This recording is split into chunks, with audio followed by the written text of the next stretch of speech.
Bab 35, Tuan, Anda telah jatuh ke dalam jebakan. Mereka datang, kata Luyo saat dia melihat kereta terbang merah tua itu. Sementara itu, pandangan Yuan kecil yang bebas dan santai menghilang ketika dia melihat kereta itu, dan dia berkata dengan takut-takut, itu kereta terbang kakak senior. Setelah itu, dia berjalan ke sisi Luyo dan berdiri di dekat sikunya, merangkul lengannya. Jangan takut. Luyo melambaikan tangannya. Oh. Yuan R kecil menyadari bahwa dia benar. Mengapa saya harus takut ketika guru ada di sini? Dia telah membawa ayahnya kembali. Sangat disayangkan dia dalam keadaan koma dan tidak bisa menyaksikan tontonan itu. Adapun Pan Zong, dia tampak lebih terkejut daripada bingung, dan tidak ada yang tahu apa yang dia pikirkan. Di sampingnya, Murong Hai merasa seperti sedang bermimpi. Halusinasi. Ini pasti halusinasi, pikirnya sambil mencubit dirinya sendiri dengan keras di pipi. Ada banyak pembudidaya di dunia, dan orang yang telah membuka ke-8 meridian alam laut Brahma sudah menjadi ahli. Ketika seorang kultivator melangkah ke alam ini, dia bisa melayang di udara, dan ketika dia membuka 8 meridian, dia bisa terbang di langit. Karena itu, bagaimana mungkin dia tidak terkejut ketika melihat begitu banyak ahli terbang di langit? Apakah ahli laut Brahma begitu tidak berharga? Selain itu, mereka yang bisa mengendalikan pedang terbang adalah pembudidaya yang telah membuka setidaknya 8 meridian, dan banyak dari mereka sebenarnya adalah ahli pengadilan ilahi. Apalagi, ada kereta terbang di sini juga. Kereta terbang adalah simbol status, dan biasanya hanya pemimpin suatu kekuatan yang dapat memilikinya. Sedangkan untuk tunggangan, terutama tunggangan legendaris, butuh kekuatan, keberuntungan, cadangan, dan waktu untuk menangkapnya, yang menjadikannya eksistensi yang bahkan lebih bergengsi daripada kereta terbang. Ketika 10 ahli teratas mengepung gunung pengadilan emas dengan puluhan ribu pembudidaya, hanya 10 ahli teratas yang memiliki kereta terbang. Siapakah yang ahli dalam kereta terbang merah? Sesaat kemudian, sekelompok ahli tiba di tempat kejadian dan menyebar menjadi setengah lingkaran, tampak siap menyerang. Sementara itu, kereta berhenti dan melayang di belakang mereka. Luyo, Murong Hai, Little Yuan R, dan Pan Zong semuanya melihatnya. Saat itu, sebuah suara menggoda terdengar dari itu, adik Little Junior menjadi semakin cantik. Suara dan nada yang familiar membuat Little Yuan R mengerutkan bibirnya dan berlari kembali ke belakang Luyo lagi. Adik perempuan kecil. Pan Zong mengerutkan kening. Siapa yang bisa menakuti gadis kecil yang sulit diatur ini dengan basis kultivasi yang tangguh?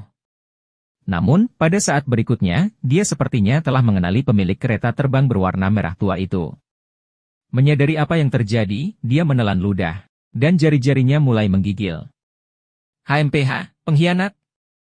Aku bukan adik kecilmu, kata Yuan R dengan marah. Mendengar itu, gelak tawa menggema dari dalam kereta. Adik kecil, kamu masih polos dan cantik seperti biasanya. Pada saat itu, seorang kultivator pengadilan ilahi yang melayang di udara dengan pedang terbang menangkupkan tinjunya ke arah kereta dan berkata, Tuan Istana Yi, Anda memberitahu kami bahwa penjahat tua itu mengandalkan obat rahasia untuk bertahan dari serangan terakhir, dan Anda diam-diam memberitahu kami dengan surat bahwa dia akan ada di sini. Apa yang saya lihat sekarang hanyalah penjahat kecil. Apa artinya ini? Hanya penjahat kecil. Luyo tidak bisa tidak bertanya-tanya. Saya hanya 10 tahun lebih muda. Ya, rambut saya semakin gelap, dan kulit saya lebih kencang, tetapi fitur wajah saya tetap sama. Apakah saya sulit dikenali? Kultivator di kereta tertawa dan berkata, buka matamu dan lihatlah dengan baik. Oh. Kereta itu naik ke udara dan terbalik. Para pembudidaya tidak bisa membantu tetapi melihatnya, menahan napas. Seorang wanita berpakaian putih perlahan jatuh dari langit seperti peri yang turun dari surga. Auranya setenang air, tapi juga mengandung niat membunuh yang ganas. Meskipun ada jarak di antara mereka, Luyo masih mengenalinya. Ye Tianxin, ranah kesengsaraan Divinity baru lahir, 45% permusuhan. Dia adalah murid ke-6-nya, saat ini adalah master dari Derived Moon Palace, yang namanya didengar oleh banyak orang. Dikatakan bahwa Derived Moon Palace hanya memiliki pembudidaya wanita, dan masing-masing dari mereka diberi karunia. Namun, mereka semua membenci pria yang tidak berperasaan dan tidak setia. Tidak ada yang tahu alasannya, dan Luyo juga tidak dapat menemukan jawabannya dalam ingatannya. Dia melihat sekeliling dan tidak menemukan pembudidaya wanita.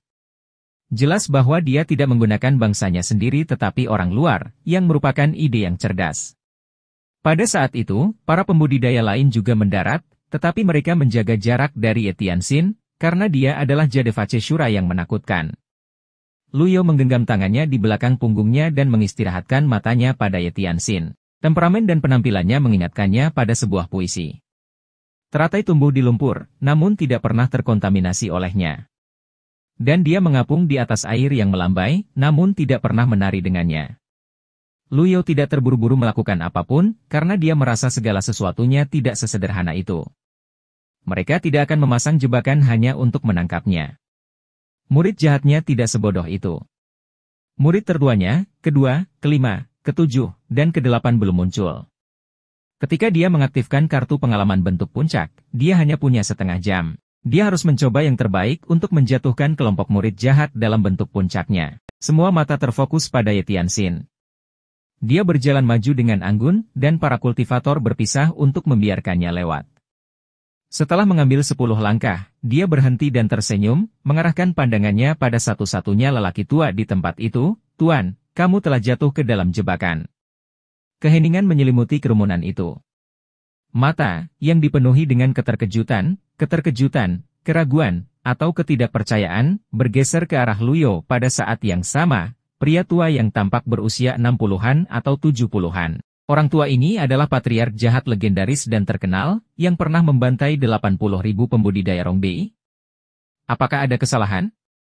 Tidak ada yang bisa mempercayainya, karena dia tampak berbeda dari potret itu.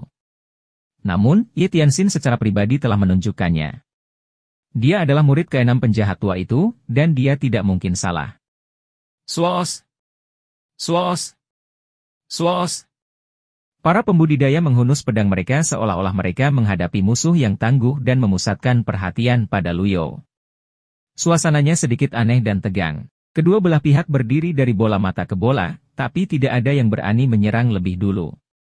Itu juga luar biasa sunyi, begitu banyak sehingga semua orang sepertinya bisa mendengar detak jantung satu sama lain.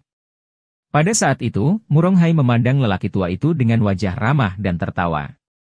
Dia adalah patriark jahat yang terkenal kejam? Haha. Anda sebaiknya membunuh saya. Kalian semua pembohong. Pembohong. Dengan tangan tergenggam di belakang punggungnya, Luyo memandang Ye Tianxin dan berkata dengan tenang, karena kamu memanggilku sebagai guru, aku akan memberimu kesempatan lagi. Kembalilah ke Gunung Golden Chord. Kamu akan tetap menjadi salah satu dari 9 murid. Jawabannya mengejutkan semua pembudidaya yang hadir. Itu sama saja dengan mengakui bahwa dia adalah patriark yang jahat. Ye Tianxin tersenyum dan berkata, Guru, untuk menghormati saya memanggil Anda guru. Adapun untuk kembali ke Gunung Golden Chord, Anda harus bertanya kepada mereka terlebih dahulu. Para pembudidaya sekitarnya semua menatap dengan marah ke Luyo. Penjahat tua, kamu beruntung telah memenangkan pertempuran terakhir. Tetapi kamu tidak akan seberuntung itu kali ini. Obat rahasia, bagaimanapun juga, adalah obat rahasia. Setiap obat rahasia yang dapat meningkatkan basis kultivasi seseorang dalam waktu singkat memiliki efek samping. Jangan khawatir, semuanya. Tidak heran penjahat tua ini bisa menggunakan energinya dengan cara yang sembrono terakhir kali. Penjahat tua, sekarang saatnya kau mati. Serahkan dirimu. Para pembudidaya terbakar dengan amarah saat mereka menggeram pada Luyo. Namun, dia menutup telinga mereka dan hanya melihat Ye Tianxin yang tersenyum saat dia bertanya, bagaimana Anda tahu pasti bahwa saya akan berada di sini? Ye Tianxin bertepuk tangan, dan seseorang memberinya potret sebagai tanggapan. Sulit dipercaya bahwa patriark jahat yang pernah berkuasa di dunia akan menyamar. Luyo tidak berkata apa-apa sebagai jawaban, jadi Ye Tianxin melanjutkan, Guru, apakah Anda akan percaya jika saya memberitahu Anda bahwa saya dapat menebaknya?